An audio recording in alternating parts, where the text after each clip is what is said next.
Assalamualaikum, sahabat Mulyana bercerita. Kali ini Mulyana akan membawa sebuah kisah nyata. Seorang mertua yang kejam, terhadap menantu hingga kena azab. Sebelumnya jangan lupa untuk subscribe. Bagi yang sudah subscribe, semoga selalu dilimpahkan rezekinya. Amin. Langsung saja ke cerita. Aisyah berdiri di depan cermin, mengenakan gaun pengantin putih yang sederhana namun anggun. Wajahnya yang cantik tampak berseri, meskipun hatinya berdebar kencang. Hari ini adalah hari pernikahannya, hari yang seharusnya menjadi awal dari kehidupan. Baru yang penuh kebahagiaan. Sejak kecil Aisyah tumbuh dalam keluarga yang sederhana. Ayahnya sudah lama meninggal, dan ibunya hanya seorang penjahit rumahan. Meski hidup dalam keterbatasan, Aisyah tak pernah mengeluh. Ia selalu bersyukur atas rezeki yang diberikan Allah dan menjalani hidup dengan penuh keikhlasan. Sejak kecil ia terbiasa membantu ibunya menjahit, merawat adik-adiknya, dan mengaji di masjid dekat rumahnya. Siapa sangka takdir membawanya bertemu dengan Ilham, seorang pria kaya yang baik hati. Perkenalan mereka bermula di masjid. Saat itu, Aisyah sedang membantu membersihkan halaman masjid setelah sholat berjamaah. Ilham, yang kebetulan mampir untuk menunaikan sholat, melihat sosok Aisyah yang begitu sederhana namun penuh kelembutan. Ilham bukanlah pria sombong meskipun ia berasal dari keluarga kaya raya. Ia adalah pemilik sebuah perusahaan besar, tetapi tetap rendah hati dan rajin beribadah. Pertemuannya dengan Aisyah meninggalkan kesan mendalam di hatinya. Ia melihat sesuatu yang berbeda dalam diri gadis itu. Kesederhanaan, ketulusan, dan akhlak yang mulia. Setelah beberapa bulan mengenal Aisyah, Ilham memutuskan untuk melamarnya. Awalnya, keluarga Ilham menentang keputusannya. Ibunya, Nyimerina, merasa bahwa Aisyah bukanlah pasangan yang pantas bagi putranya. Bagaimana mungkin seorang gadis miskin bisa masuk ke dalam keluarga mereka yang penuh kemewahan? Namun Ilham tetap teguh pada pendiriannya. Ia yakin bahwa kebahagiaan bukan ditentukan oleh harta, melainkan oleh hati yang baik dan keimanan yang kuat. Dengan berbagai upaya, akhirnya Nyimerina menyetujui pernikahan itu, meski dengan berat hati. Hari pernikahan pun tiba. Aisyah duduk di pelaminan dengan hati yang penuh syukur. Ia tak pernah membayangkan bahwa dirinya, seorang gadis miskin, bisa menikah dengan pria seperti Ilham. "Aisyah, kamu bahagia kan?" Bisik Ilham di telinganya setelah akad selesai. Aisyah menoleh dan tersenyum lembut. "Tentu, aku sangat bersyukur kepada Allah." Pernikahan mereka berlangsung dengan khidmat. Banyak tamu undangan dari kalangan orang kaya dan pejabat yang hadir. Meski merasa sedikit canggung berada di tengah-tengah lingkungan yang begitu mewah, Aisyah tetap bersikap ramah dan sopan. Namun ada sesuatu yang mengusik ketenangan hatinya. Sejak awal acara, Nyimerina tidak menunjukkan ekspresi bahagia, tatapannya dingin, bahkan nyaris tidak menyapa Aisyah. Ia hanya sibuk berbincang dengan para tamu, seolah tidak mengakui kehadiran menantunya. Setelah acara selesai, Ilham membawa Aisyah ke rumah keluarga mereka. Rumah itu sangat besar, dengan arsitektur megah dan perabotan mewah. Aisyah hampir tidak percaya bahwa dirinya akan tinggal di tempat seperti ini. "Mulai sekarang, ini adalah rumahmu juga," kata Ilham sambil menggenggam tangan Aisyah. Aisyah mengangguk pelan, meski dalam hatinya ada sedikit kegelisahan. Ia nantinya bahwa hidupnya akan berubah, tetapi ia tidak tahu bahwa perubahan itu akan begitu menyakitkan. Saat mereka masuk ke dalam rumah, Nyimerina berdiri di tengah ruang tamu, menatap Aisyah dengan sorot mata tajam. "Mulai besok, kamu harus tahu posisi kamu di rumah ini," katanya dengan nada dingin. Aisyah hanya bisa menunduk, tidak mengerti apa maksud ucapan mertuanya. Namun, ia segera menyadari bahwa pernikahan ini bukanlah awal dari kebahagiaan, melainkan awal dari ujian yang panjang. Pagi pertama Aisyah sebagai seorang istri seharusnya menjadi hari yang penuh kebahagiaan. Namun, yang terjadi justru sebaliknya. Saat matahari baru saja menampakkan sinarnya, Aisyah terbangun dengan perasaan yang campur aduk. Ia melirik ke samping, melihat Ilham yang masih terlelap. Wajah suaminya tampak damai, membuat hatinya sedikit tenang. Ia bersyukur memiliki suami yang baik seperti Ilham. Namun kebahagiaan itu tidak bertahan lama. Ketika Aisyah hendak turun ke lantai bawah untuk membantu di dapur, suara bentakan keras membuatnya terkejut. "Apa kamu pikir rumah ini tempat bersantai?" Aisyah menoleh dan melihat Nyimerina berdiri di ujung tangga dengan wajah penuh amarah. Wanita itu mengenakan baju tidur sutra berwarna merah dengan rambut yang masih berantakan. "Maaf, Bu. Saya hanya ingin membantu di dapur," kata Aisyah pelan, mencoba bersikap hormat. Nyimerina mendengus. "Membantu? Kau pikir kau ini siapa? Ini bukan rumah ibumu yang kotor dan berantakan. Kalau kau ingin tinggal di sini, kau harus tahu aturan." Aisyah menelan ludah. Ia tidak tahu apa salahnya, tetapi ia sadar bahwa mertuanya tidak pernah benar-benar menerimanya sebagai bagian dari keluarga. Tanpa menunggu jawaban, Nyimerina berbalik dan melangkah ke dapur. Aisyah mengikutinya dengan langkah pelan. Begitu sampai di sana, ia melihat meja makan yang sudah penuh dengan berbagai macam makanan mewah. Kau lihat ini? Nih, Rina menunjuk hidangan-hidangan di atas meja. Setiap pagi, aku ingin rumah ini dalam keadaan bersih, makanan harus tersedia, dan semua harus berjalan dengan sempurna. Kau mengerti? Aisyah mengangguk cepat. Baik, Bu, saya akan berusaha. Tanpa berkata apa-apa lagi nih, Rina menyerahkan lap dapur kepada Aisyah. Mulai sekarang, bersihkan dapur dan pastikan semuanya tetap rapi setelah sarapan selesai. Jangan berani-berani tidur lagi setelah subuh. Aisyah menerima kain lap itu dengan tangan gemetar. Ia bukan orang yang malas atau enggan bekerja. Sejak kecil, ia terbiasa membantu ibunya bekerja, membersihkan rumah dan memasak. Namun kali ini berbeda. Ia merasa seperti pembantu di rumah suaminya sendiri. Saat itu terdengar langkah kaki Ilham menuruni tangga. Aisyah segera menunduk, berharap suaminya tidak menyadari apa yang terjadi. Selamat pagi, Bu, sapa Ilham dengan senyum. Nisirina langsung mengubah ekspresinya menjadi lebih ramah. Pagi, Nak, sudah sarapan? Ilham melirik ke arah Aisyah yang masih berdiri di sudut dapur. Aisyah, kamu sudah makan? Aisyah menggeleng pelan. Belum, Mas, saya masih membereskan dapur. Ilham tersenyum lembut. Kalau begitu makan dulu. Kamu nggak boleh melewatkan sarapan. Nimya Rina mendengus pelan, tetapi tidak berkata apa-apa. Aisyah pun duduk di meja makan bersama Ilham, meskipun ia merasa tidak nyaman karena sorot mata mertuanya yang penuh kebencian. Hari-hari berat dimulai. Hari-hari berikutnya, perlakuan buruk Nyimerina semakin menjadi-jadi. Setiap pagi, Aisyah harus bangun lebih awal untuk menyiapkan segala keperluan rumah, mulai dari memasak, membersihkan rumah, hingga mencuci pakaian. Jangan pernah biarkan rumah ini berantakan. Aku tidak mau ada noda sedikit pun, bentak Nyimerina suatu pagi saat melihat lantai dapur yang sedikit basah. Aisyah mengangguk cepat dan segera mengelap lantai dengan hati-hati. Ia tidak ingin membuat masalah. Tidak hanya pekerjaan rumah yang dibebankan kepadanya, tetapi juga berbagai hinaan dan cemoohan dari mertuanya. Kau ini gadis miskin, tidak tahu sopan santun. Seharusnya Ilham menikahi wanita dari keluarga terhormat, bukan sepertimu. Kau harus bersyukur aku mengizinkanmu tinggal di rumah ini.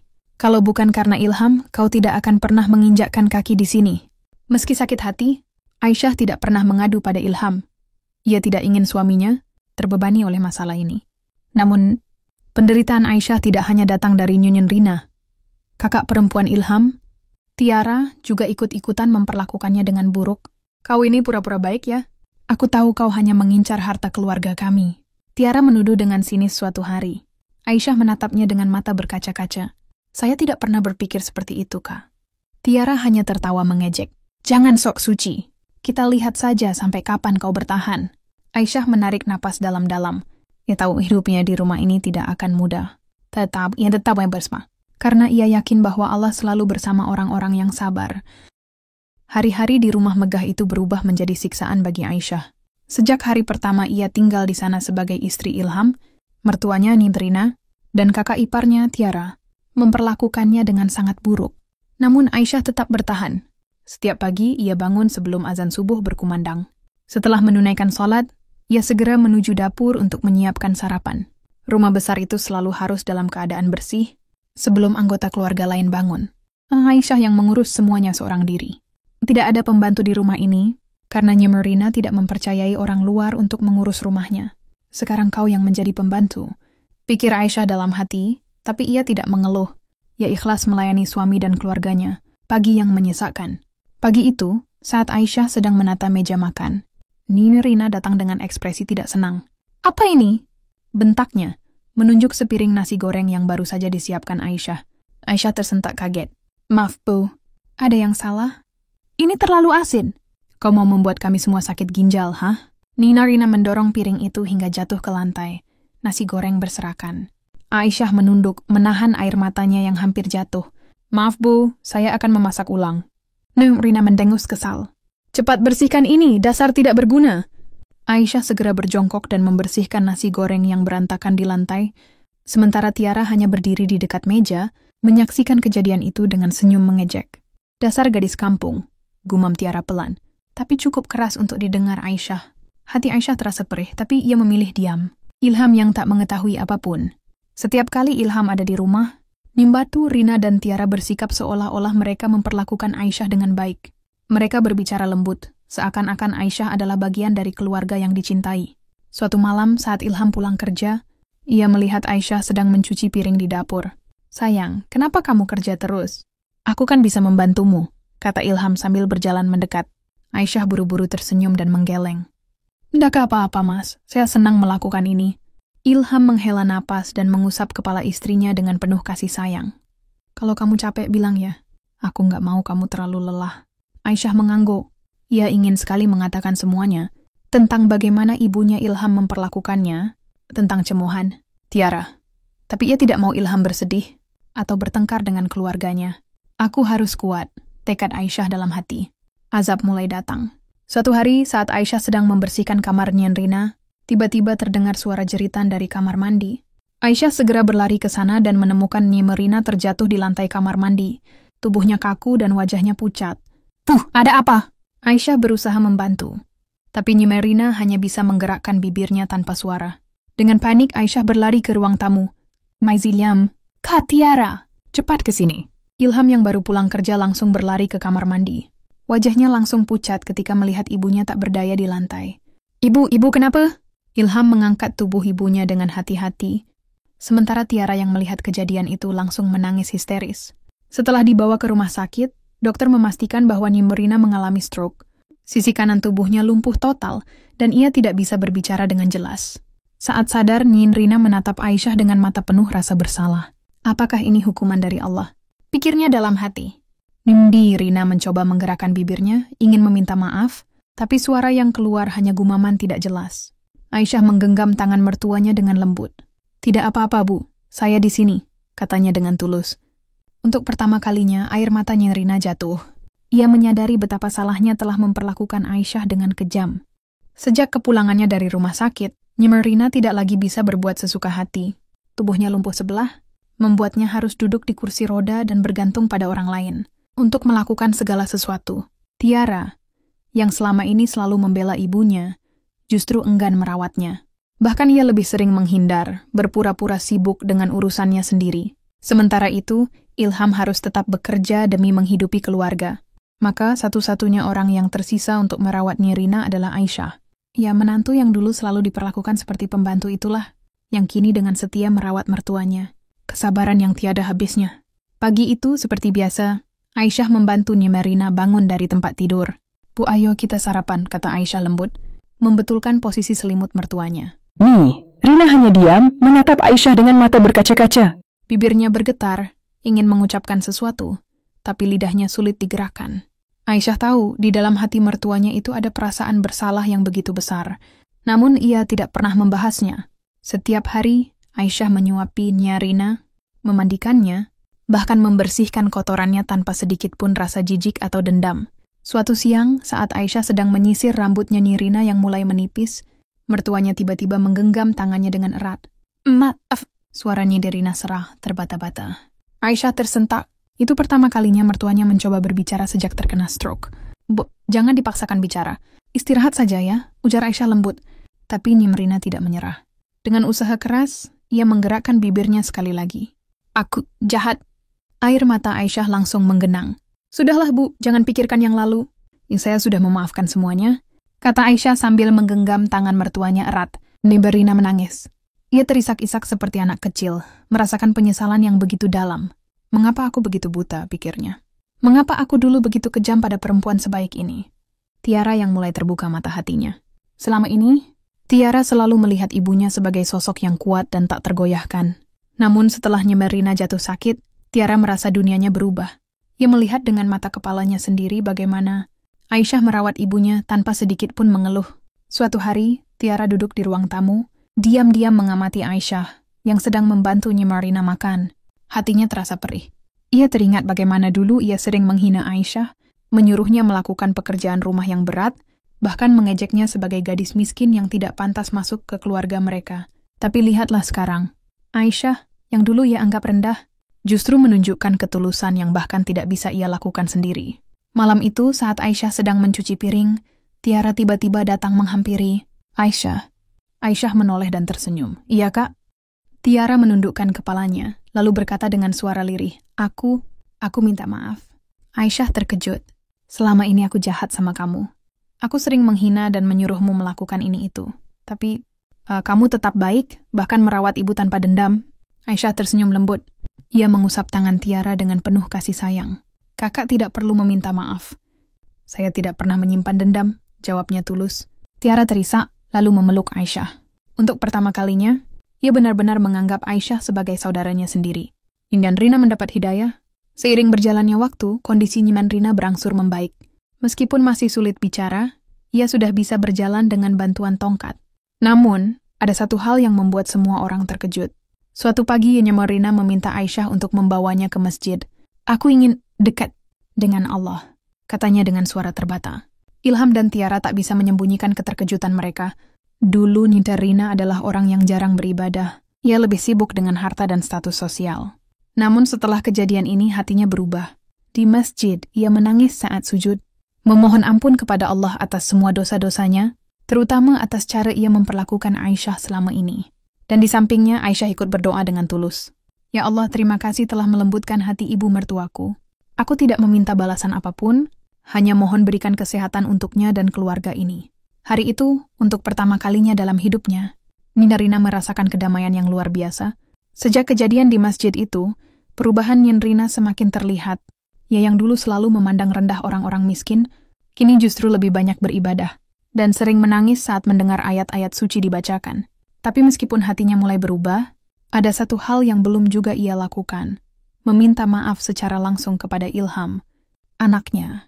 Ia tahu, sebagai seorang ibu seharusnya ia menjadi panutan yang baik. Tapi selama ini, ia justru menjadi sumber penderitaan bagi anaknya sendiri. Mencoba menjadi ibu yang baik. Suatu malam Ilham baru saja pulang kerja. Wajahnya tampak lelah. Tapi ketika melihat Aisyah menyambutnya dengan senyum hangat, rasa lelah itu seolah menghilang. Namun, ada yang berbeda malam itu. Saat Ilham sedang duduk melepas sepatu, Nida Rina tiba-tiba muncul dari kamarnya. Dengan bantuan tongkatnya, ia berjalan perlahan ke arah anaknya. Ilham terkejut. Bu, kenapa keluar kamar? Kan ibu masih harus istirahat. Nibin, Rina tidak langsung menjawab. Ia menatap Ilham dengan mata yang berkaca-kaca, lalu duduk di sampingnya. Ada yang ingin ibu katakan? Tanya Ilham, merasa ada sesuatu yang penting. Eni. Rina menghela napas panjang, lalu berkata dengan suara lirih, Ilham, maafkan ibu. Ilham membelalakkan mata. Ibu sadar selama ini ibu hanya memikirkan diri sendiri. Ibu terlalu sibuk menjaga harga diri. Dan nama baik keluarga, sampai lupa bahwa yang terpenting adalah kebahagiaan anak sendiri. Ilham terdiam. Ibu menyesal. Ibu dulu menolak pernikahanmu dengan Aisyah karena menganggapnya tidak pantas. Tapi nyatanya justru Aisyah yang selalu ada untuk kita. Bahkan saat ibu jatuh sakit. Nih, Rina terisak. Ia menggenggam tangan Ilham dengan erat. Maafkan ibu. Maaf karena ibu baru menyadari semuanya setelah terlambat. Ilham menghela napas panjang. Selama ini ia memang sering merasa kesal dengan ibunya. Tapi ia juga tahu bahwa ibunya tidak pernah benar-benar membencinya. Akhirnya Ilham tersenyum kecil dan menggenggam tangan ibunya. Ibu tidak perlu minta maaf. Yang penting sekarang ibu sudah berubah. Itu lebih dari cukup. Rina menangis semakin kencang. Di sudut ruangan, Aisyah menyaksikan semuanya dengan mata berkaca-kaca. Ia bersyukur akhirnya hati ibu mertuanya benar-benar terbuka. Ujian baru datang. Ketika keadaan keluarga mulai membaik, tak disangka ujian lain datang menghampiri. Ilham mengalami masalah besar di kantornya. Ada fitnah yang disebarkan oleh rekan kerjanya yang iri padanya. Tiba-tiba, bosnya memanggilnya ke ruangan dan mengatakan bahwa ia akan dipindahkan ke cabang perusahaan yang lebih kecil dengan gaji yang lebih rendah. Kami tidak bisa mempertahankan posisimu sekarang. Ilham, ada laporan bahwa kamu menerima suap dari klien. Ilham terkejut. Itu tidak benar, Pak. Saya tidak pernah melakukan hal seperti itu. Bosnya menghela napas panjang. Saya juga ingin percaya padamu, Ilham. Tapi bukti-bukti yang kami dapatkan cukup kuat. Ilham merasa dunianya runtuh. Bagaimana mungkin ini bisa terjadi?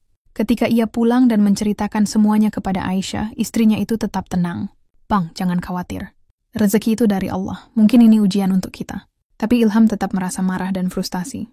Ia merasa diperlakukan tidak adil. Melihat suaminya yang sedang terpuruk, Aisyah semakin giat berdoa. Setiap malam ia bangun untuk salat tahajud, memohon agar Allah memberikan jalan keluar bagi suaminya. Sampai akhirnya doa itu dijawab. Balasan dari Allah, beberapa minggu kemudian, seseorang mengetuk pintu rumah mereka. Saat Ilham membuka pintu, Ia terkejut melihat bosnya berdiri di depan rumah dengan wajah menyesal. Ilham, saya ingin minta maaf.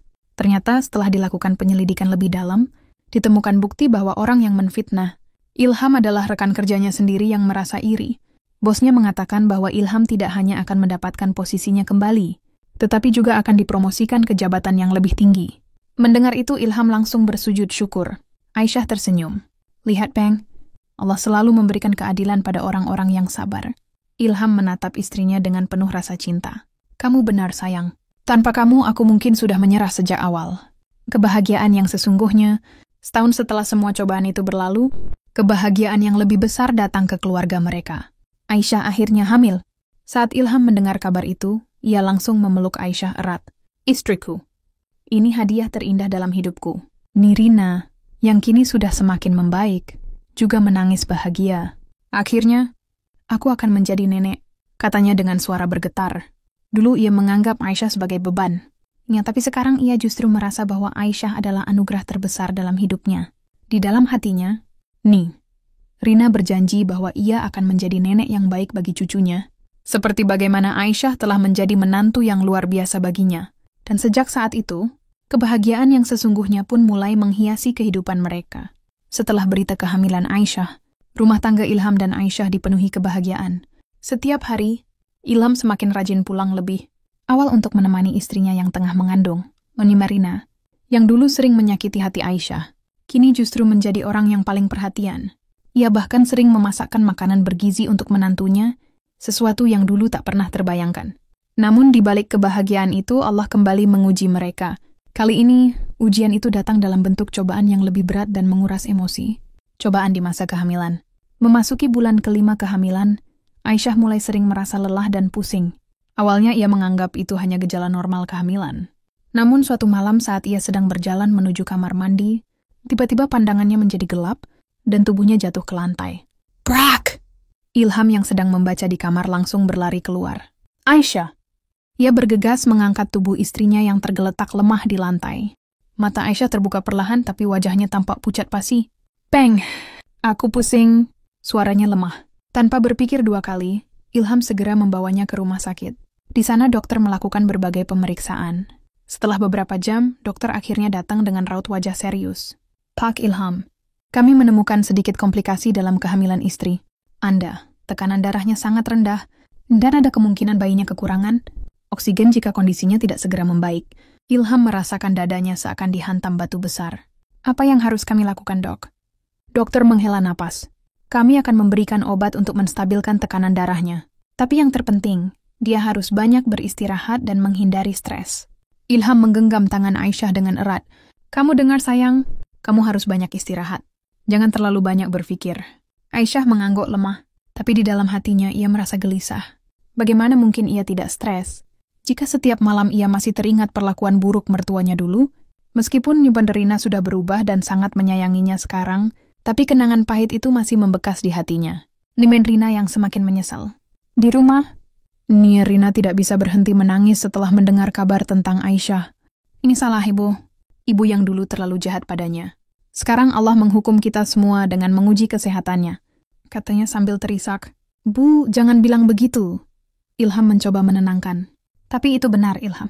Rina semakin menangis. Dulu ibu sering membentaknya, memaksanya bekerja seperti pembantu, bahkan tidak memberinya makan dengan layak. Sekarang lihat apa yang terjadi. Bu menyesal, Ilham.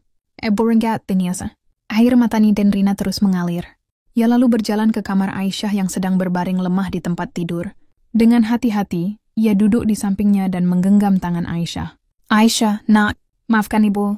Ibu benar-benar minta maaf. Aisyah yang awalnya terkejut melihat ibu mertuanya menangis, kini juga ikut menitikkan air mata.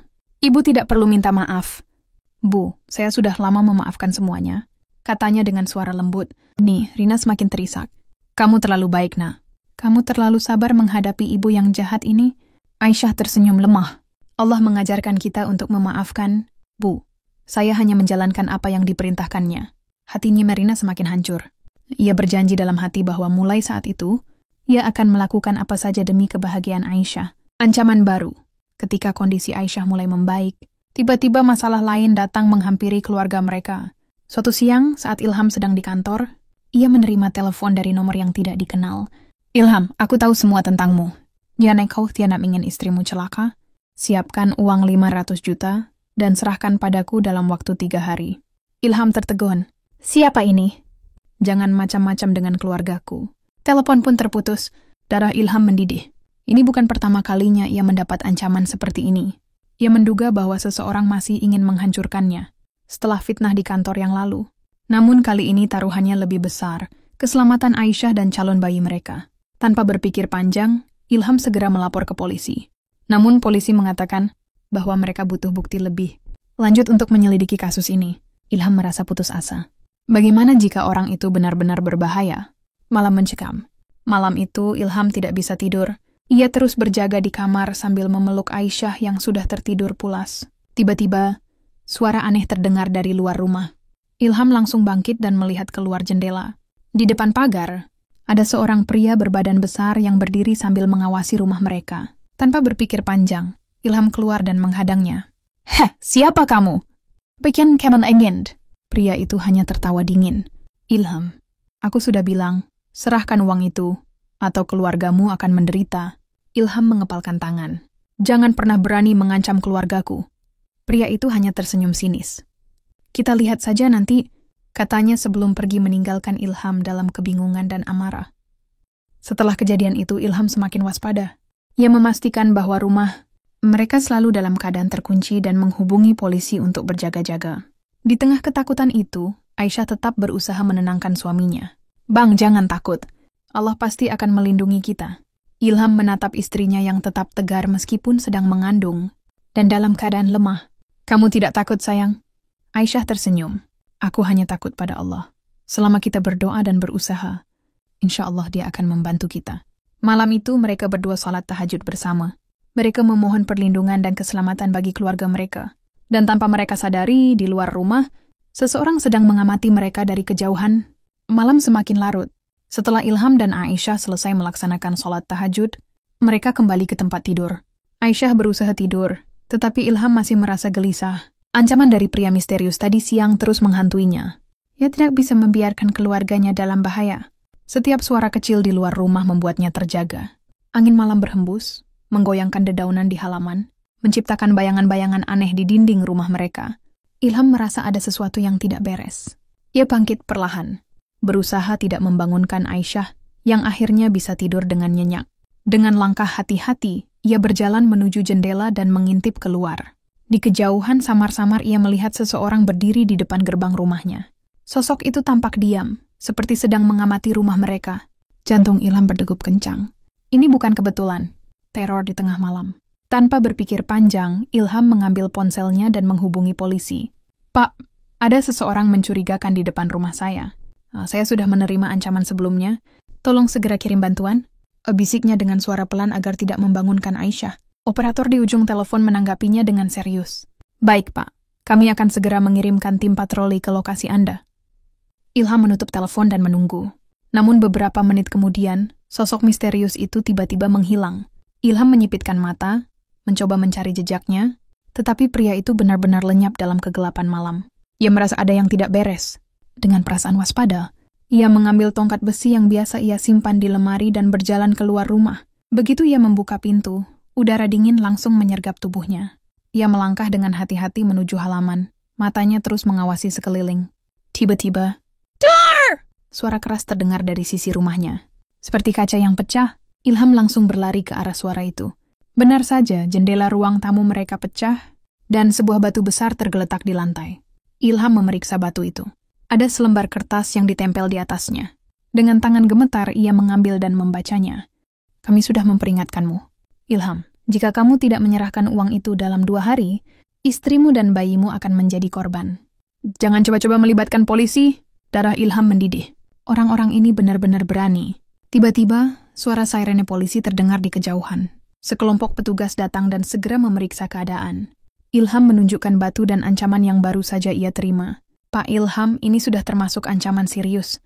Kami akan meningkatkan pengamanan di sekitar rumah Anda, kata salah satu polisi. Tolong, Pak. Saya tidak peduli dengan diri saya sendiri. Tapi istri saya sedang hamil.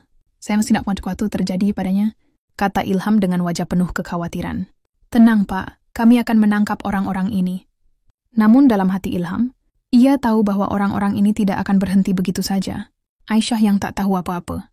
Keesokan paginya, Aisyah bangun tanpa mengetahui kejadian semalam. Ilham sengaja tidak membangunkannya, karena ia tidak ingin membuat istrinya stres. Saat Aisyah turun ke ruang tamu, ia melihat Ilham sedang berbicara dengan seseorang di telepon. Baik, Pak. Saya akan segera ke kantor untuk memberi keterangan. Aisyah mendekati suaminya. Bang, ada apa? Ilham tersentak. Tidak ada apa-apa, sayang. Hanya urusan kerja. Aisyah menatap suaminya dengan curiga. Ia tahu Ilham sedang menyembunyikan sesuatu. Tapi kenapa ada kaca pecah di lantai? Tanyanya, menunjuk ke arah pecahan kaca yang sudah disapu oleh pembantu mereka. Ilham terdiam. Ia berusaha mencari alasan, tetapi Aisyah bukanlah wanita bodoh. Bang, tolong jangan sembunyikan apapun dariku. Aku istrimu. Apa yang terjadi semalam? Ilham menarik napas panjang. Sayang, aku tidak ingin kamu khawatir. Tapi seseorang mengancam kita. Mereka ingin uang dari kita, dan kalau tidak, mereka mengancam akan menyakiti kamu dan bayi kita. Aisyah membelalakkan mata. Astagfirullah. Siapa mereka, Bang? Aku tidak tahu. Tapi polisi sudah mengurusnya. Aku berjanji, aku tidak akan membiarkan siapapun menyakitimu. Aisyah meremas tangan suaminya. Bang, jangan hanya mengandalkan manusia. Kita harus berdoa lebih banyak lagi. Ilham tersenyum tipis. Aku tahu, sayang. Kita akan menghadapinya bersama. Rencana untuk menjebak pelaku. Ilham bekerja sama dengan polisi untuk menjebak pelaku. Mereka sepakat untuk pura-pura memenuhi permintaan tebusan dan menyiapkan uang palsu sebagai umpan. Di malam yang telah ditentukan, Ilham pergi ke lokasi yang diminta oleh pelaku. Ia ditemani oleh beberapa polisi yang menyamar sebagai warga biasa. Saat ia tiba di lokasi, seorang pria berjaket hitam keluar dari kegelapan. Kau bawa uangnya?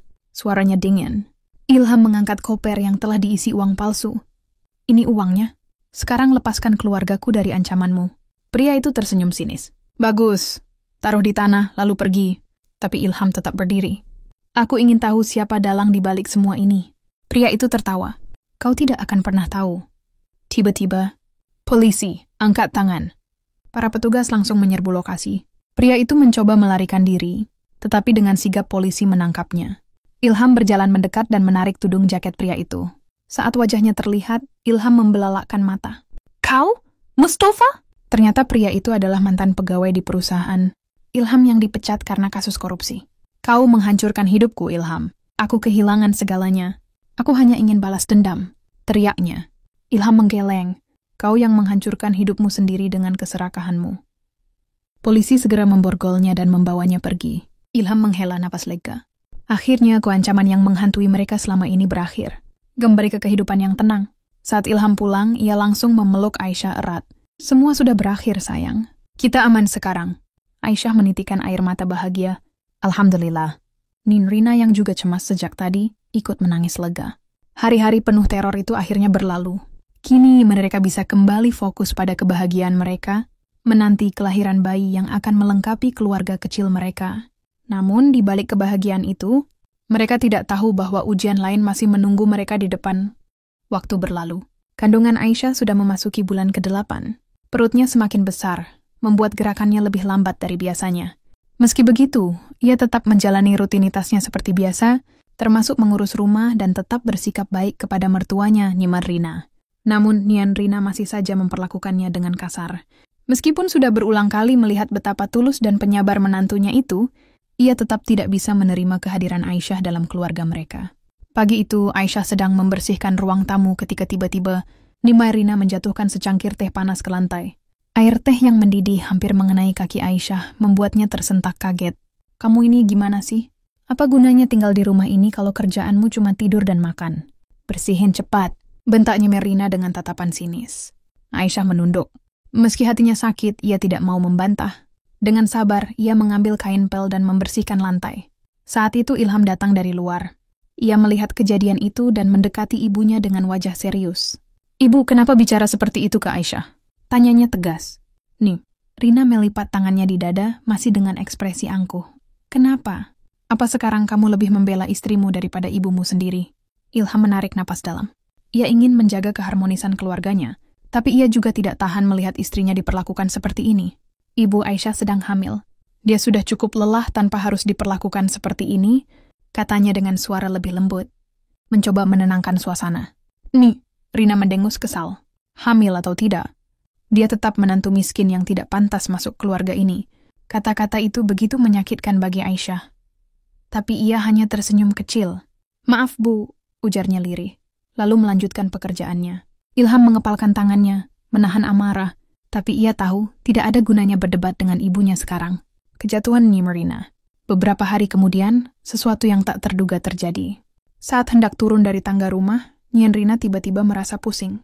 Pandangannya berputar, tubuhnya terasa lemas. Ia mencoba berpegangan pada pegangan tangga, tetapi tangannya gemetar hebat.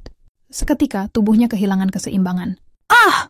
Brak! Suara tubuh jatuh berguling dari tangga membuat semua orang di rumah panik. Ilham yang sedang bekerja di ruangannya langsung berlari keluar, begitu juga dengan Aisyah. Mereka menemukan Nimerina tergeletak di lantai dengan tubuh kejang-kejang. Wajahnya menegang, mulutnya terbuka seperti ingin berbicara, tapi tidak ada suara yang keluar. Ibu! Ilham langsung berlutut dan mengguncang tubuh ibunya. Aisyah yang melihat kondisi itu, segera mengambil air dan mencoba menenangkan Nimerina. Tapi saat itu, ia menyadari sesuatu. Tangan dan kaki Nimerina tidak bisa digerakkan. Ibu kena stroke, bisik Aisyah dengan suara bergetar. Ilham membelalakkan mata. Tanpa menunggu lama, ia segera mengangkat ibunya dan membawanya ke rumah sakit. Setelah pemeriksaan intensif, dokter mengonfirmasi bahwa Nimerina mengalami stroke berat. Sebagian besar tubuhnya lumpuh, dan ia sulit berbicara dengan jelas. Saat sadar di tempat tidur rumah sakit, Nimerina menatap sekeliling dengan mata penuh kesedihan. Ia mencoba berbicara, tetapi suaranya keluar terbata-bata. Aisyah. Menantunya yang setia itu duduk di samping ranjangnya, menggenggam tangannya dengan penuh kasih. Ya, Ibu. Saya di sini, Aisyah menjawab lembut. Tidak sedikit pun menunjukkan kebencian atas perlakuan buruk yang pernah diterimanya. Rina mulai menangis. Air matanya mengalir deras di pipinya, yang kini terlihat lebih tua dan rapuh. Maaf, kamu... Aisyah tersenyum, matanya ikut berkaca-kaca. Ibu tidak perlu meminta maaf. Saya sudah memaafkan ibu sejak lama. Rina terisak. Dalam hatinya, ia merasa begitu menyesal telah menyia-nyiakan menantu sebaik ini.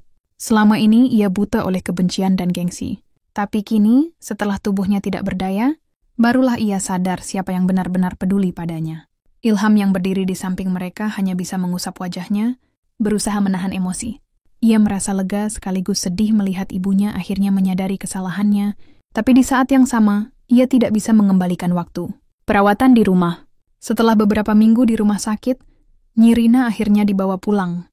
Sejak itu Aisyah lah yang merawatnya sepenuh hati.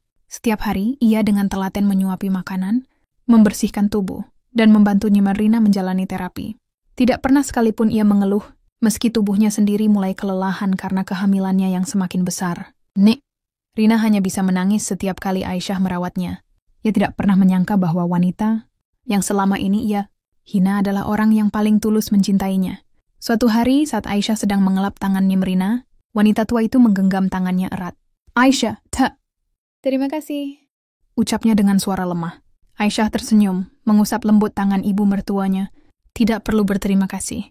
Bu, saya hanya melakukan apa yang seharusnya saya lakukan sebagai menantu. Nimerina menatapnya dengan mata penuh haru. Jika saja ia bisa mengulang waktu, ia ingin memperlakukan Aisyah dengan lebih baik sejak awal. Namun kini yang bisa ia lakukan hanyalah berdoa semoga Aisyah selalu diberi kebahagiaan oleh Allah. Dan saat itulah, untuk pertama kalinya dalam hidupnya, Rina benar-benar merasa ikhlas menerima Aisyah sebagai bagian dari keluarganya. Hari-hari berlalu dengan penuh kesabaran dan ketulusan. Aisyah merawat Nimerina tanpa sedikit pun rasa dendam. Setiap pagi sebelum suaminya berangkat bekerja, ia sudah menyiapkan semua keperluan untuk mertua, yang kini hanya bisa berbaring di ranjang. Sejak terkena stroke, Rina mengalami banyak perubahan. Ia yang dulu arogan dan selalu merendahkan Aisyah, kini menjadi pribadi yang lebih tenang. Tidak lagi ada hinaan atau kata-kata tajam yang keluar dari mulutnya, hanya ucapan terbata-bata yang seringkali mengandung permintaan maaf. Tapi meskipun ia sudah menyesal, Rina masih merasa bersalah setiap kali melihat Aisyah. Perempuan itu tetap tersenyum lembut, seolah tidak pernah mengalami penderitaan sedikit pun di tangan mertuanya. Suatu pagi, saat Aisyah membantu Nimerina duduk di kursi roda untuk menikmati udara, segar di teras rumah, Rina menggenggam tangan menantunya dengan erat. Aisyah, ucapnya lirih dengan suara serak yang sulit dimengerti. Iya, Bu? Ada yang Ibu butuhkan? Aisyah bertanya lembut. sambil menatap wajah tua yang kini terlihat lebih lemah dan rapuh. "Nih," Rina menggeleng pelan. Air matanya menggenang. Aku bersalah." Aisyah tersenyum kecil, kemudian berlutut di depan kursi roda mertuanya. "Ibu, saya sudah lama memaafkan ibu. Tidak ada yang perlu ibu sesali lagi." "Nih," Rina terisak. Tubuhnya bergetar. Ia ingin memeluk Aisyah, tapi tangannya terlalu lemah untuk digerakkan. "Saya hanya ingin ibu sembuh, ibu bahagia, dan kita bisa hidup damai sebagai keluarga," lanjut Aisyah dengan suara lembut yang membuat hati Nyonya Rina semakin terenyuh.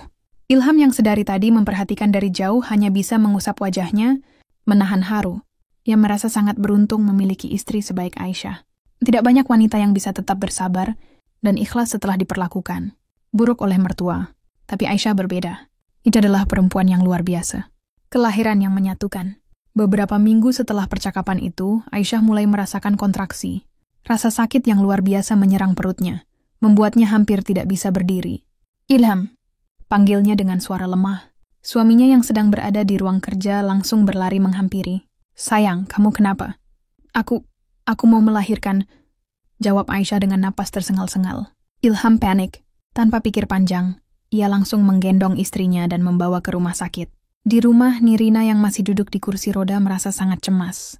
Matanya terus memandangi pintu, berharap mendapat kabar baik secepatnya. Ia ingin ikut ke rumah sakit, tapi tubuhnya yang lemah membuatnya hanya bisa berdoa. Beberapa jam kemudian, suara tangisan bayi memenuhi ruang bersalin. "Selamat, Pak Ilham. Istri Anda telah melahirkan seorang bayi laki-laki yang sehat," kata dokter dengan senyum hangat. Ilham tidak bisa menahan air matanya. Ia segera menghampiri Aisyah yang terbaring lemah di tempat tidur. "Sayang, kamu luar biasa. Terima kasih sudah berjuang," bisiknya sambil mengecup kening istrinya. Aisyah tersenyum lemah. "Anak kita, Ilham, dia sehat kan?" Ilham mengangguk, matanya berkaca-kaca. "Ya, dia sehat. Sehat sekali." Saat mereka pulang ke rumah, Nirina langsung meminta untuk melihat cucunya. Dengan sisa tenaga yang ia miliki, ia berusaha menggerakkan tangannya agar bisa menyentuh bayi kecil itu. Aku ingin menggendongnya," ucapnya dengan terbata-bata. Ilham menatap Aisyah, meminta persetujuan. Tanpa ragu, Aisyah mengangguk dan dengan lembut menyerahkan bayi itu ke pangkuan Nirina. Saat kulit lembut bayi itu bersentuhan dengan tangannya, Nirina menangis terseduh-seduh. Maafkan aku, Aisyah. Maafkan aku." Isaknya. Aisyah tersenyum. "Ibu ingin kembali maafkan. Mari kita mulai hidup baru bersama-sama." Dari hari itu Nirina benar-benar berubah. Ia lebih menghargai Aisyah, bahkan selalu berusaha membantunya mengurus bayi meskipun dengan keterbatasan fisiknya. Dan untuk pertama kalinya, rumah itu dipenuhi dengan kebahagiaan yang sesungguhnya. Setelah kelahiran putra mereka, rumah tangga Aisyah dan Ilham benar-benar berubah. Kebahagiaan yang dulu hanya angan-angan, kini terasa nyata. Di setiap sudut rumah mereka. Namun perubahan yang paling besar terjadi pada Nirina. Ia yang dulu begitu angkuh dan penuh kebencian kini menjadi seorang nenek yang lembut dan penuh kasih. Setiap pagi, ia meminta untuk didorong keluar ke taman agar bisa menikmati udara segar sambil melihat cucunya, bayi kecil yang menjadi cahaya baru dalam hidupnya. Hari-hari baru di rumah. Aisyah masih seperti dulu, tetap sabar dan penuh kasih. Meskipun harus merawat bayinya, ia tetap memperhatikan kesehatan dan kenyamanan mertuanya. Pagi dengan seperti biasa, Aisyah membawa bayi kecilnya ke kamarnya Nirina. Ia tersenyum saat melihat mertuanya. Sudah duduk di kursi roda, menunggu dengan penuh harap. "Ibu, cucu ibu sudah bangun. Dia pasti rindu neneknya," ujar Aisyah sambil mendekatkan bayi itu ke pangkuan Nirina. Mata Nirina berbinar. Dengan tangan yang masih lemah, ia berusaha menyentuh pipi lembut cucunya. Sejenak ia menatap Aisyah dengan mata berkaca-kaca. "Aisyah, kamu terlalu baik. Aku tidak pantas mendapat perlakuan sebaik ini darimu," gumamnya dengan suara yang masih sedikit tertatih akibat stroke. Aisyah tersenyum, duduk di sampingnya. "Ibu, tidak ada yang perlu diungkit lagi. Yang penting kita semua sehat dan bahagia." "Nih." Rina menatap bayi itu lagi, lalu air matanya mengalir. "Andai waktu bisa diputar kembali, aku ingin bisa menjadi ibu mertua yang lebih baik untukmu." Aisyah menggenggam tangan mertuanya. "Ibu, yang penting sekarang kita bersama-sama. Saya yakin bayi ini akan tumbuh menjadi anak yang baik, karena dia punya nenek yang menyayanginya." Nirina terisak, lalu mengecup dahi cucunya. Beberapa hari kemudian, Ilham membawa ibunya ke rumah sakit untuk kontrol rutin. Setelah diperiksa, dokter mengatakan bahwa kondisi Nyonya Nirina masih stabil tetapi kemungkinan untuk bisa berjalan kembali sangat kecil. Malamnya, saat semua orang sudah tidur, Rina duduk sendiri di kamarnya. Ia menatap langit-langit dan membiarkan pikirannya melayang jauh. Ia teringat bagaimana ia memperlakukan Aisyah dulu. Ia ingat bagaimana ia menyuruh menantunya bekerja seperti pembantu, merendahkannya, bahkan pernah membiarkannya kelaparan. Dan kini, perempuan yang dulu ia benci itu justru menjadi orang yang paling tulus merawatnya. Aku telah banyak berbuat salah. Gumamnya lirih. Tiba-tiba, pintu kamar terbuka. Aisyah masuk dengan membawa segelas air putih. Ibu sudah larut malam. Kenapa belum tidur? Tanyanya lembut. Rina tersenyum samar. Aku hanya sedang berpikir tentang semua kesalahanku dulu. Aisyah duduk di sampingnya dan menyerahkan gelas air itu. Ibu, semua manusia pasti pernah melakukan kesalahan. Yang terpenting adalah bagaimana kita memperbaiki diri. Rina menatap menantunya dalam-dalam. Aku ingin melakukan sesuatu untukmu, Aisyah. Aku ingin membalas semua kebaikanmu. Aisyah menggeleng. Ibu, saya tidak pernah mengharapkan balasan apapun. Kebahagiaan saya adalah melihat ibu sehat dan bahagia. Rina tersenyum, tetapi dalam hatinya, ia bertekad untuk melakukan sesuatu yang berarti bagi Aisyah. Keputusan besarnya Rina. Beberapa hari kemudian, Ilham dikejutkan oleh permintaan ibunya. Ilham, aku ingin menyerahkan seluruh urusan rumah ini kepada Aisyah. Ilham terdiam sejenak. Maksud ibu? Aku ingin semua ini menjadi milik Aisyah. Aku ingin dia mengelola rumah ini, mengambil keputusan, dan menjadi wanita yang dihormati di keluarga kita. Jawab Rina dengan mantap. Ilham menatap ibunya dengan penuh rasa haru. Ia tidak menyangka bahwa ibunya yang dulu begitu keras, kepala kini benar-benar telah berubah. Ibu yakin? Tanyanya pelan dan Eni. Rina mengangguk. Aisyah telah banyak berkorban untuk keluarga ini. Aku ingin menebus semua kesalahanku, meski aku tahu itu tidak akan cukup. Ketika Aisyah diberitahu tentang keputusan itu, ia terkejut. Ibu, saya tidak bisa menerima ini. Saya tidak pernah mengharapkan apapun, ujarnya dengan mata berkaca-kaca. Tolong Aisyah, ini satu-satunya cara aku bisa menunjukkan bahwa aku benar-benar menyesal dan ingin memperbaiki segalanya. Mengucap Rina dengan tulus. Akhirnya, dengan hati yang berat, Aisyah menerima tanggung jawab itu. Tapi ia tidak menganggapnya sebagai kekuasaan, melainkan sebagai bentuk tanggung jawab untuk menjaga rumah. Tangga mereka tetap harmonis. Dan sejak hari itu, rumah yang dulu penuh dengan ketegangan berubah menjadi tempat yang penuh cinta dan kasih sayang. Tahun-tahun berlalu, anak Aisyah dan Ilham tumbuh menjadi anak yang cerdas dan penuh kasih. Rina semakin membaik, meskipun masih sulit untuk berjalan sendiri. Tapi setiap hari, ia selalu berusaha melakukan sesuatu untuk Aisyah, meskipun hanya hal kecil seperti membantu menggendong cucunya atau mengajarinya hal-hal tentang rumah tangga. Suatu hari, ketika mereka sedang duduk di taman, Rina menggenggam tangan Aisyah. Aku sangat bersyukur kamu menjadi menantuku, Aisyah. Ucapnya dengan mata penuh kasih. Aisyah tersenyum hangat. Dan saya bersyukur memiliki ibu sebagai bagian dari keluarga saya. Mereka berdua saling menatap dengan penuh kehangatan. Semua kebencian dan luka masa lalu telah sirna, digantikan dengan hubungan yang lebih kuat dari sebelumnya. Dan untuk pertama kalinya dalam hidupnya, Rina merasa benar-benar damai. Beberapa tahun telah berlalu sejak Rina menyadari kesalahannya dan sepenuhnya menerima Aisyah sebagai bagian dari keluarganya. Hubungan mereka semakin erat, dan rumah tangga Aisyah serta Ilham berjalan dengan harmonis. Anak mereka, yang kini berusia 3 tahun, menjadi sumber kebahagiaan di rumah besar itu. Namun kehidupan tidak pernah berjalan tanpa ujian. Pada suatu pagi yang cerah, saat Aisyah sedang menyiapkan sarapan, telepon rumah berdering. Ilham yang baru saja selesai mandi segera mengangkatnya. Halo? Suara di ujung telepon terdengar serius. Pak Ilham, ini dari kantor. Ada masalah besar. Kami membutuhkan Anda segera. Ilham mengernyit. Masalah apa? Perusahaan kita sedang mengalami krisis finansial. Ada laporan penyalahgunaan dana dalam jumlah besar. Kami butuh Anda untuk menyelidikinya. Ilham terdiam sejenak sebelum menjawab. Baik, saya segera ke sana. Setelah menutup telepon, ia menatap Aisyah yang kini berdiri di ambang pintu dapur dengan ekspresi khawatir. Ada apa, Mas? Tanyanya. Ilham menghela napas panjang. Ada masalah di kantor. Aku harus segera ke sana. Aisyah mendekat dan menggenggam tangan suaminya. Apa masalahnya, serius? Sepertinya iya. Aku belum tahu detailnya, tapi ini menyangkut dana perusahaan. Aisyah menatapnya dengan penuh keyakinan. Mas, apapun yang terjadi, saya yakin Mas bisa mengatasinya. Ilham tersenyum tipis, lalu mengecup kening istrinya sebelum bergegas pergi. Badai dalam perusahaan.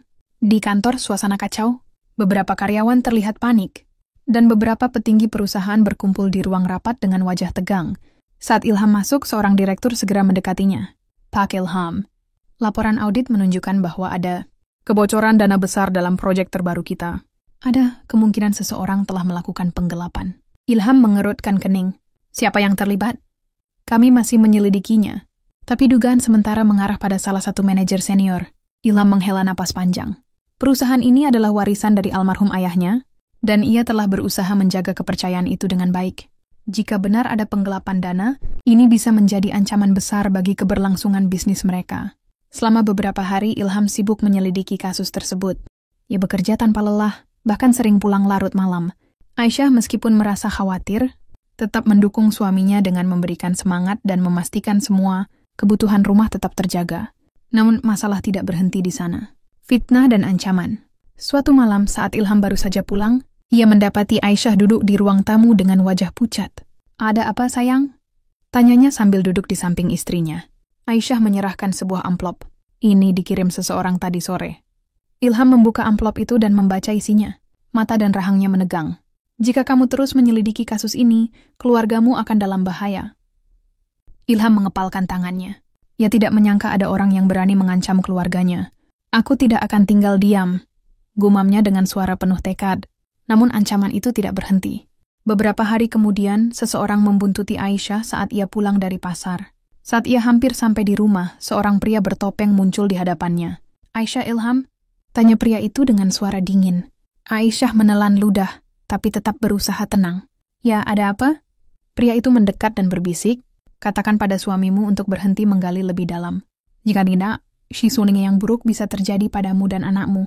Setelah berkata demikian, pria itu langsung pergi. Aisyah berdiri terpaku, tubuhnya gemetar. Namun, saat ia kembali ke rumah, ia memutuskan untuk tidak memberitahu Ilham. Ia tahu suaminya sudah cukup stres dengan urusan kantor. Ia tidak ingin menambah bebannya. Namun, Ilham akhirnya mengetahui kejadian itu dari seorang tetangga yang melihat insiden tersebut. Kenapa kamu tidak memberitahuku, Aisyah? Tanyanya dengan nada kecewa. Aisyah menunduk. Aku tidak ingin Mas semakin terbebani. Ilham menghela napas panjang, lalu menarik istrinya ke dalam pelukan. Sayang, kamu dan anak kita adalah hal terpenting dalam hidupku. Aku tidak akan membiarkan siapapun menyentuh kalian. Setelah kejadian itu, Ilham meningkatkan keamanan di sekitar rumah mereka dan menyewa pengawal pribadi untuk melindungi Aisyah dan anak mereka. Namun, masalah dalam perusahaan masih belum terselesaikan. Hingga suatu hari, sebuah fakta mengejutkan terungkap. Setelah penyelidikan lebih lanjut, Ilham menemukan bukti bahwa dalang di balik penggelapan dana adalah seseorang yang sangat dekat dengannya. Pamannya sendiri, Pak Suryo, adik dari almarhum ayahnya, ternyata telah memanipulasi laporan keuangan selama bertahun-tahun. Ia menggunakan dana perusahaan untuk kepentingan pribadi dan bersekongkol dengan beberapa pejabat korup untuk menutupi jejaknya. Ilham merasa dikhianati. Orang yang selama ini ia hormati ternyata adalah orang yang menghancurkan perusahaan keluarganya dari dalam. Saat Ilham mengkonfrontasi pamannya, lelaki tua itu hanya tersenyum sinis. Ilham, kamu terlalu naif. Bisnis ini tidak bisa bertahan hanya dengan kejujuran. Ilham mengepalkan tangannya. Aku akan melaporkan semua ini ke polisi. Pak Suryo tertawa. Silakan saja. Tapi ingat aku punya banyak koneksi. Jika kamu melawan, keluargamu bisa terkena imbasnya. Namun Ilham tidak gentar. Dengan bantuan beberapa pengacara dan bukti kuat yang ia kumpulkan, ia berhasil membawa kasus ini ke jalur hukum. Pak Suryo akhirnya ditangkap dan perusahaan mulai pulih kembali. Kemenangan dan pembelajaran. Setelah badai itu berlalu, Ilham dan Aisyah menyadari satu hal. Kehidupan memang penuh ujian, tapi dengan ketulusan, kejujuran, dan dukungan keluarga, mereka bisa melewati semuanya. Di malam yang tenang, Aisyah duduk di samping Nima Rina yang kini semakin membaik. Ibu, semua ini mengajarkan saya bahwa kejujuran selalu menang pada akhirnya. Ujar Aisyah sambil tersenyum. Rina mengangguk pelan. Dan aku belajar bahwa kebahagiaan sejati bukan berasal dari harta, tapi dari hati yang tulus menerima dan mencintai. Malam itu, keluarga mereka kembali merasakan kedamaian. Dan untuk pertama kalinya, Ilham, Aisyah, dan Nimi Rina bisa tidur dengan tenang, tanpa rasa takut atau khawatir. Pagi itu, sinar matahari menerobos masuk melalui jendela besar di ruang tamu rumah keluarga. Ilham. Udara terasa lebih sejuk, seolah membawa ketenangan setelah badai panjang yang menerpa keluarga mereka. Hari ini adalah hari yang istimewa, karena akhirnya semua masalah telah terselesaikan. Ilham duduk di teras sambil menikmati secangkir kopi, memandangi halaman rumah yang hijau dan asri. Aisyah datang menghampirinya, membawa segelas jus jeruk untuk suaminya. "Apa yang sedang Mas pikirkan?" tanya Aisyah sambil duduk di samping Ilham.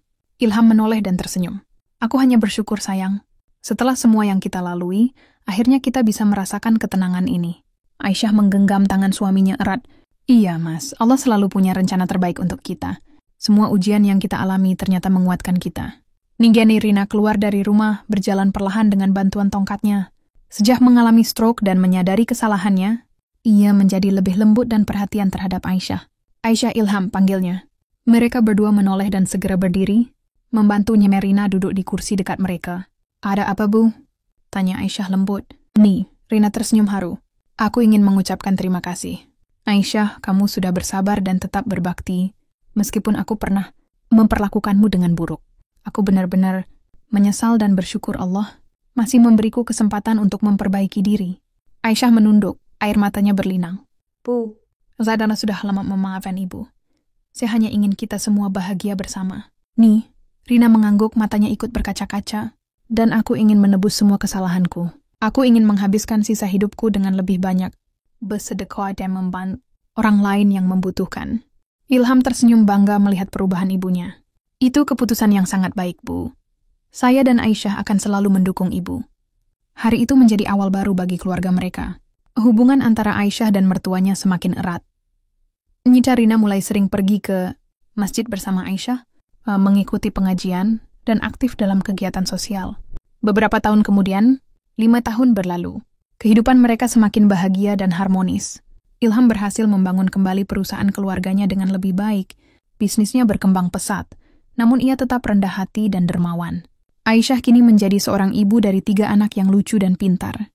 Ia tetap menjalani perannya sebagai istri dan ibu dengan penuh kasih sayang, serta aktif dalam kegiatan sosial bersama Rina. Di rumah besar itu, suasana selalu penuh kehangatan. Tidak ada lagi rasa dendam atau kebencian, hanya ada kasih sayang dan kebersamaan yang tulus. Suatu malam saat mereka berkumpul di ruang keluarga, Ilham menggenggam tangan Aisyah dan menatapnya dalam. "Aku ingin berterima kasih, sayang. Karena kesabaran dan kebaikan hatimu, keluarga kita bisa sampai di titik ini." Aisyah tersenyum, air matanya berlinang bahagia. "Mas, semua ini adalah rencana Allah. Jika kita tetap sabar dan ikhlas, Allah pasti akan memberi kebahagiaan pada waktunya." Mata Rina yang duduk di kursi goyang menatap mereka dengan penuh kebanggaan. "Aisyah, benar. Dulu aku buta karena kesombongan. Tapi Allah memberiku kesempatan kedua. Ya, dan aku sangat bersyukur memiliki menantu sebaik Aisyah." Ilham menarik istri dan ibunya dalam pelukan hangat. Malam itu, mereka duduk bersama dalam kehangatan keluarga, menikmati kedamaian yang telah mereka perjuangkan selama ini.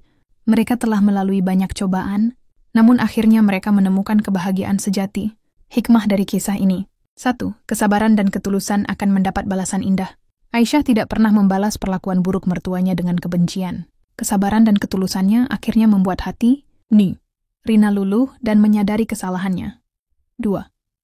Kesombongan bisa membutakan hati, tapi Allah selalu memberi kesempatan kedua. Rina dulu arogan dan membeda-bedakan orang berdasarkan status. Namun setelah mengalami stroke, ia menyadari kesalahannya dan bertobat. 3. Keluarga yang harmonis. Dibangun dengan cinta, bukan materi. Ilham dan Aisyah membuktikan bahwa kebahagiaan sejati bukanlah tentang kekayaan, tetapi tentang kasih sayang dan ketulusan dalam keluarga. 4. Kejujuran dan kebaikan akan selalu menang. Ilham menghadapi banyak rintangan dalam bisnisnya, termasuk pengkhianatan dari pamannya sendiri. Namun dengan kejujuran dan keteguhan hati, ia bisa melewati semuanya. 5. Allah selalu punya rencana terbaik.